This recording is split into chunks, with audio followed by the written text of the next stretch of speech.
Hi, hello, it's me, Eva. We're playing the second match of the Pauper tournament, Turbo Fog. A deck all about finding fogs, playing fogs, and then, on your own turn, you go land go, land go, land go, until you have, all the mana you need to, say, Stream of Thought mill you for 40, and then you win.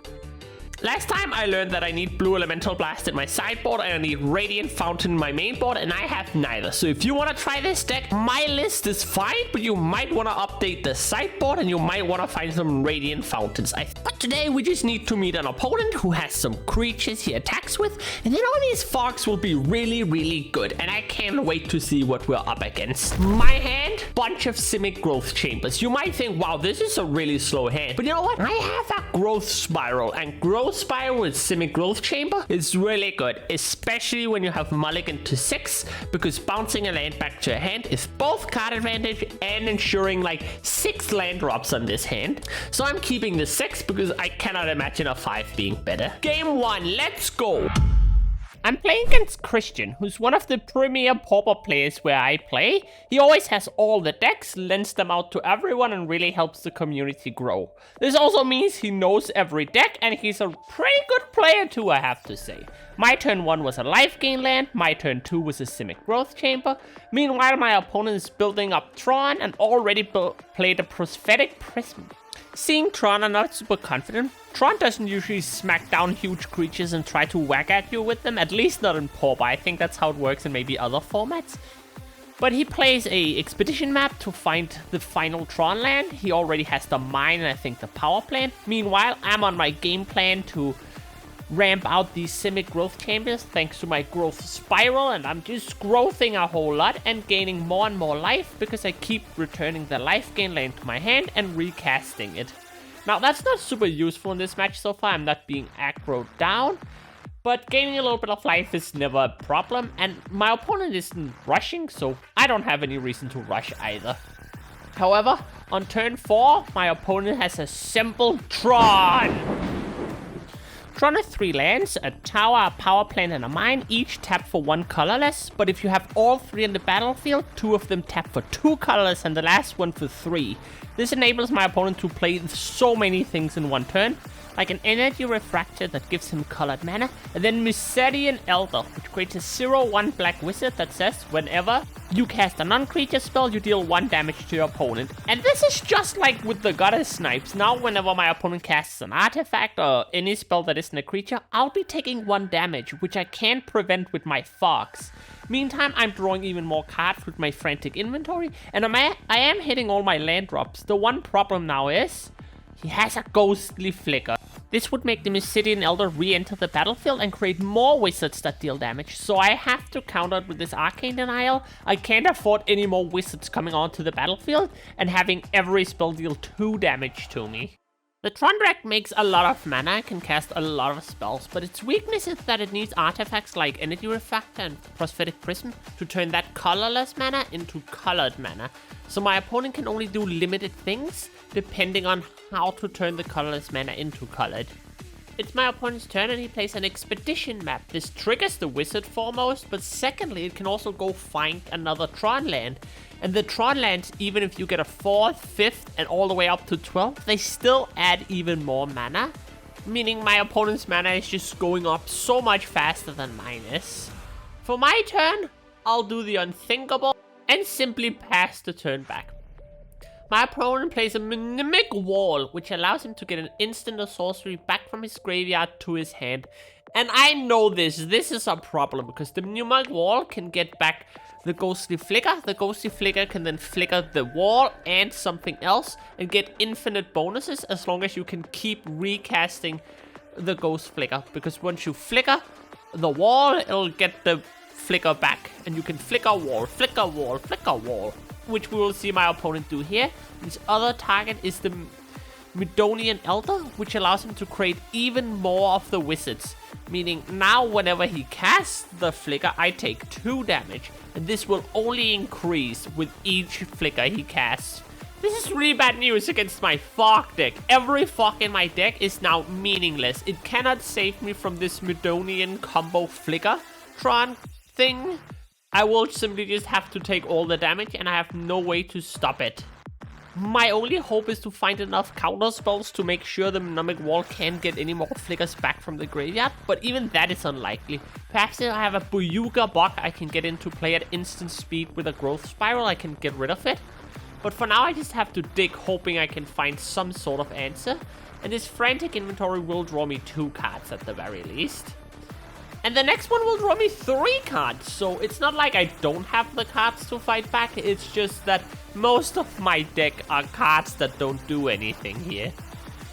At the end of my turn, my opponent starts using the Ghostly Flicker because it's an instant. He flickers the Midonian Elder, and funny enough, the Mnemonic Wall, which gets the flicker back from the graveyard. This is a combo of sorts. It's a very mana-intense combo, but it is a combo. The thing is, however, he can start flickering his land that makes 3 mana, and with that, he makes enough mana that he can turn into blue with the Energy Refractor, that he no longer has to worry. Then it just costs 1 mana to deal me, let's say, 3 damage if he has the 3 wizards in play. So I have to use an Arcane Denial here to try and stop him from comboing off, and basically just killing me with the 0/1 Wizard Burn. But he has the second Ghostly Flicker that he just then uses, which he doesn't even need to. He can then get them back. It doesn't matter. At this point, I'm tapped out, Fox do nothing, and I go all the way down to 0 from being burned by the wizards. GG, let's look at a sideboard.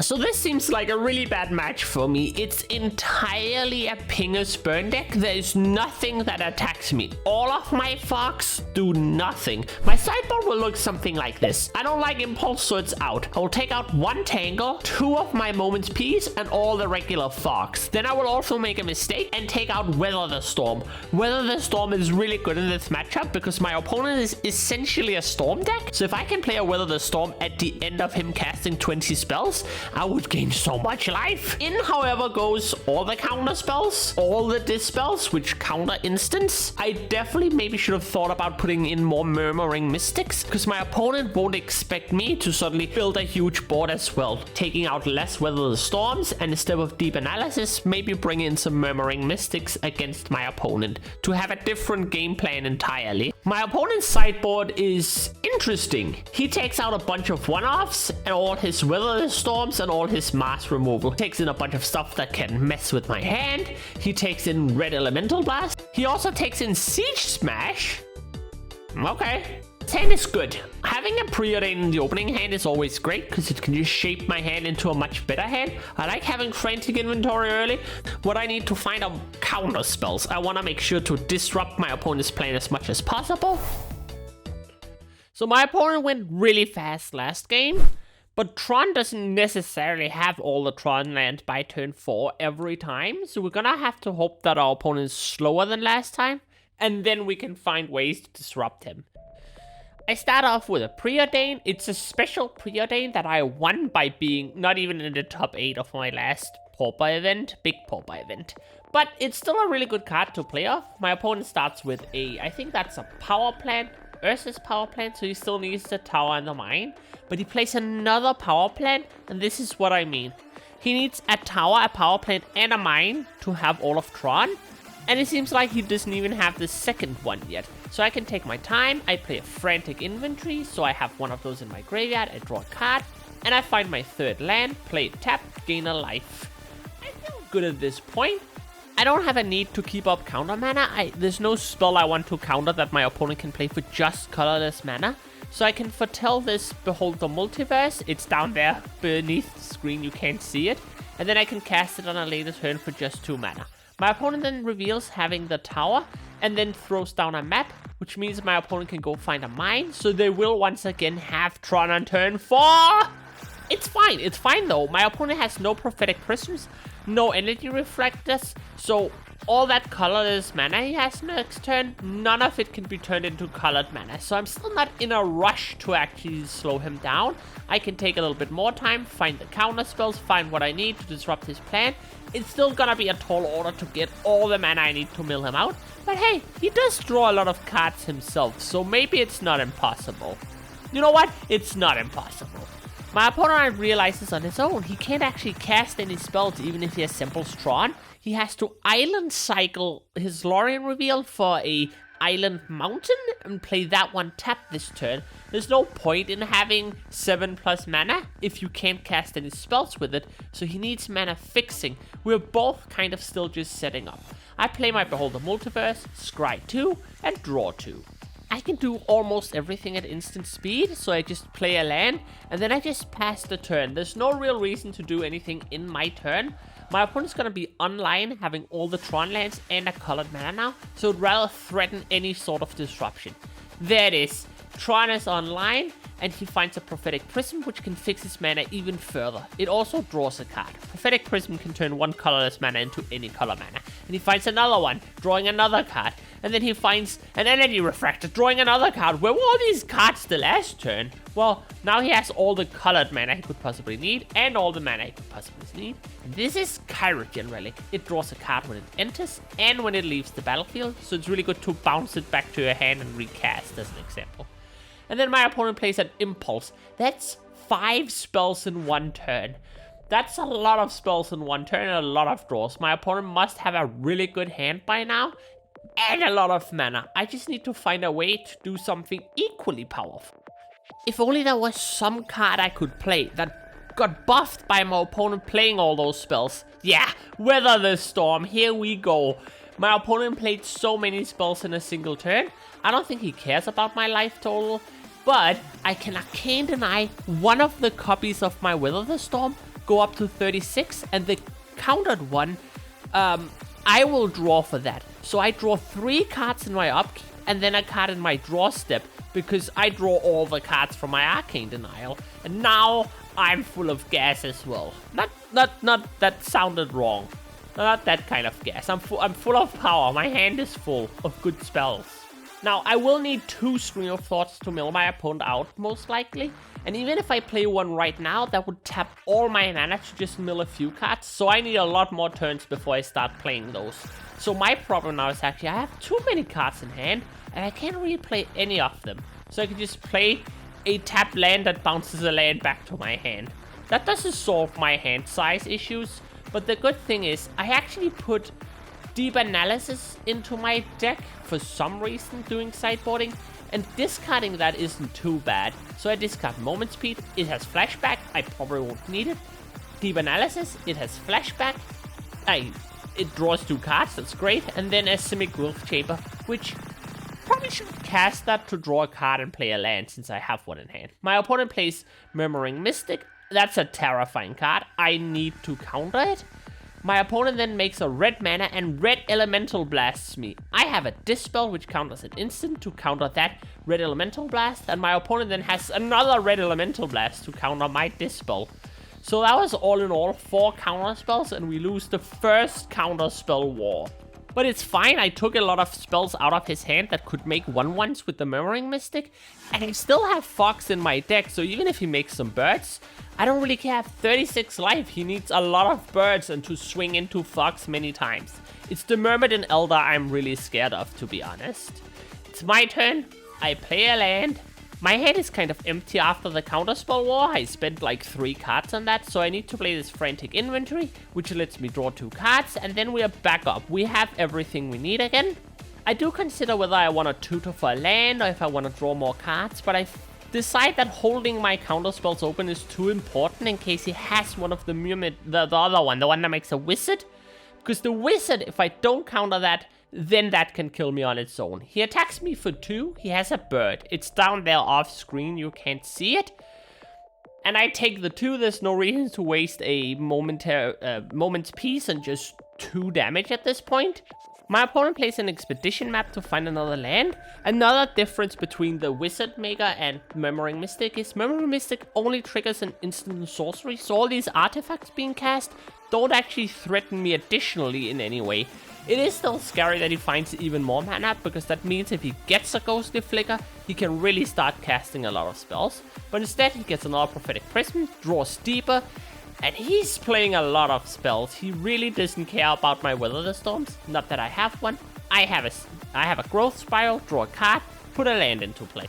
Usually I would just play a land and pass the turn, but this turn I have to play a land, flashback Deep Analysis because it's a sorcery, I lose 3 life, going down to 31, and then I draw 2 cards. And that's one of the only sorceries in my deck, so I can pass the turn afterwards. My opponent then tries to play a Ghostly Flicker, targeting 2 cards that draws cards. So I have to dispel it. It goes into the graveyard. He can get it back if he plays one of the Mnemonic Walls. And he also nets himself a bird. But it does stop him at this point from like drawing a bunch of cards. Even though, you know, it's impressive that that's still what we both want to do, is just draw more cards. It really is the 2 people who just wants to dig today. I consider what I want to do with the rest of my turn, but then I just pass. My opponent has a fair amount of bird now. My life can go down, and lowering my life total is still annoying because it means the Wizard Maker, what's it called, Murmin Elder, kills me faster.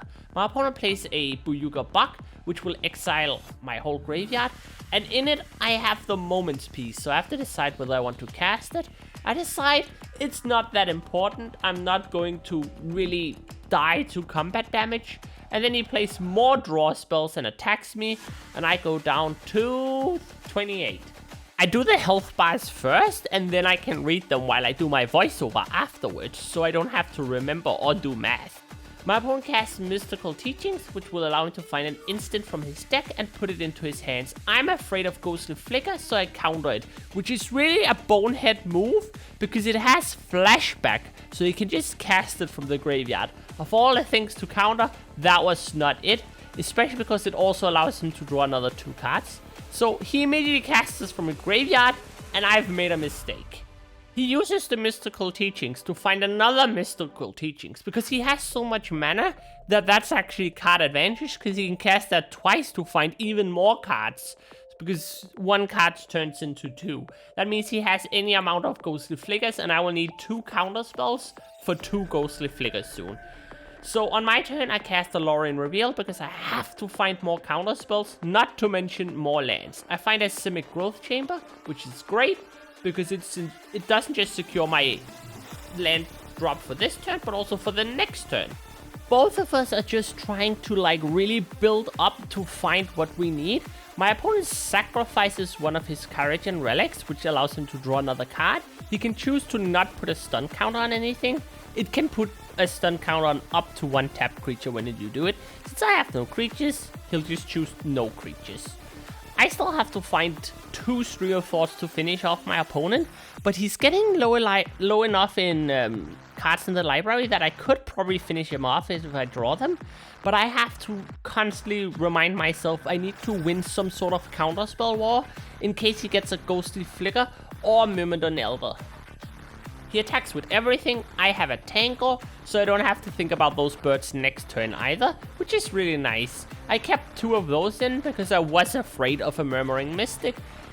Well, not afraid, I was just thinking he would have one in his deck. Especially post-sideboard, though I do think he actually main decks it, but I'm not entirely sure. The game has gone long, so I finally get to ask my opponent how many cards in your library, because this Stream of Thought is gonna hit really hard. Not hard enough to take all the cards out of the library, because then I would have just won. So instead I cast another Lorien Reveal, and my opponent has to think, does he want me to draw another 3 cards right now? But we could fight over this spell, and if he uses a counter spell on this, he doesn't have counter backup for when he wants to use his win condition. And I think he assumes he plays more counter spells than me. Now I actually use a Lorien Reveal the intended way to go find an island in my deck, because I need more lands. I always want lands. If I don't say land go, then the game is just over, you know? Every time I don't play a land, there's a whole turn more behind for my Stream of Thought that will win me the game. I present my deck and my opponent cuts it. Always cut your opponent's deck. Even if it's your friend, even if it's someone you trust, just cut the deck. Cheating in Magic is so easy, anyone can be tempted into it. Christian never ever would, but I would also always cut. My opponent plays a Mystical Teachings, and what he goes to find kind of actually surprises me, because this counter war he's building up is gonna be really important. So he finds another red elemental blast to have an extra 1 mana counter spell for when he wants to go off, and that makes me realize I don't have a lot of time left. My opponent isn't just building up to have enough mana to kill me in 1 turn, but to do it and counter everything I do. He finds yet another counter spell with the mystical teachings. I had thought he would go find the ghostly flickers, but he's most likely drawn at least one of them and knows that if it resolves, he likely wins. So having a bunch of counter spells is worth way more, especially because I must have a lot of them in hand as well. So it's gonna be interesting to see how big of a stack we can build soon. My opponent's gonna need a lot of mana to play these spells over and over. And he does have almost very many manas. But it does probably slow him down a bit that to get the ghostly flicker, he first must cast the Mnemonic Wall. There it is. That's the Mnemonic Wall. I don't actually know how to say it, which gets the ghostly flicker back from his graveyard into his hand that he can then try to go off with. I put a counter spell on the stack to stop the Mnemonic War, that way he can't get his ghostly flicker back. My opponent then plays a red elemental blast that he adds to the stack, countering my counter spell. And then I think, do I want to fight more over this? I choose I do and use a dispel on the red elemental blast. I know he has another counter spell, but there's nothing I can do about it. Hopefully he just doesn't actually go into it, but he plays Unwind, which counters a non-creature spell, and I have to let the stack resolve, meaning in the end my counter spell is countered and the Mnemonic Wall will resolve. However, hopefully I've spent enough of my opponent's mana that he can actually not go off. But I don't know if you noticed, he didn't return the ghostly flicker to his hand. He returned the counter spell to his hand, the Unwind. It counters a non-creature spell and untaps 3 lands. Then he plays the Myrmidon Elder. Untapping 3 lands when all your lands make 3/2 mana is, by the way, crazy. That's 7 mana you untap. And I have no more counter spells, so it has to resolve. And now we have to see how much damage my opponent can do to me in a single turn. I do have 1 Arcane Denial in my hand that I have to find the perfect moment to use, which is right now. Get rid of that creature. I don't ever want to see it. It kills me so fast. Of course, my opponent has a counter to my counter because we all saw him put it back into his hand. And not only is it a counter to my counter, it also untaps 3 mana, netting him 7 mana or more. So I probably should have just not countered this spell. And so it begins. The ghostly flicker targets the Elder and the Mnemonic Wall. The Elder enters the battlefield again, creating a 0/1 wizard. The Mnemonic Wall enters, returning the ghostly flicker to the hand. And then my opponent can do it again to create yet another wizard. Also, I take 2 damage and I take 1 damage, so I'm already down to 25. Here I go to 23. And when he has 3 wizards, then he changes strategy. Instead of blinking the Elder on the wall, he blinks one of his lands on the wall. This nets him 3 mana. Because it untaps, making 3 mana. He can turn 2 of those 3 mana into 1 blue. So now, every turn, he just has to, in total, spend 1 of his mana to deal 3 damage to me. So currently, he has infinite lightning bolts in hand and is a Tron player. This is extremely scary. There's one hope though. If I have, and I don't, a Weather the Storm in hand, I could cast it right before I die to gain a whole bunch of life and survive, and then use Stream of Thought to kill him. He hasn't thought of it. If I had a Weather the Storm, I would have won this game. I am going to die here, but it makes me happy to know if I just drawn a little better and got my second Weather the Storm, or just kept more in, I could probably have won this game, you know? Because when he plays the last spell, he's played so many spells that I would gain so much life. I can't even count it. I'm at 2, and he's gonna cast the Ghostly Flicker again to... That's Siege Smash. It has split second, so I can't react and I die to the triggers. So even if I had Weather the Storm, I would die. So I'm glad I didn't. That was such a good game. It was about building up your resources and having the most counter spells. I'm not entirely sure, but I think I could have milled my opponent out with a single stream of thought. And I love the play of putting Siege Smash in your deck. So a Weather the Storm doesn't suddenly give me like, 100 life once my opponent has cast 60 ghostly flickers or whatever. So that was really cool to see. That means the Turbo Fog right now is doing 0-2. And I do blame the fact that my sideboard is ridiculously bad and I forgot to get some of the very good lands for the deck. But you know what? That's fine. A lot of people out there keep posting how great at Magic they are. I am posting how great I am at learning the game. Like, subscribe, you know the deal. I'm gonna go disappear now. Have a great time. Bye.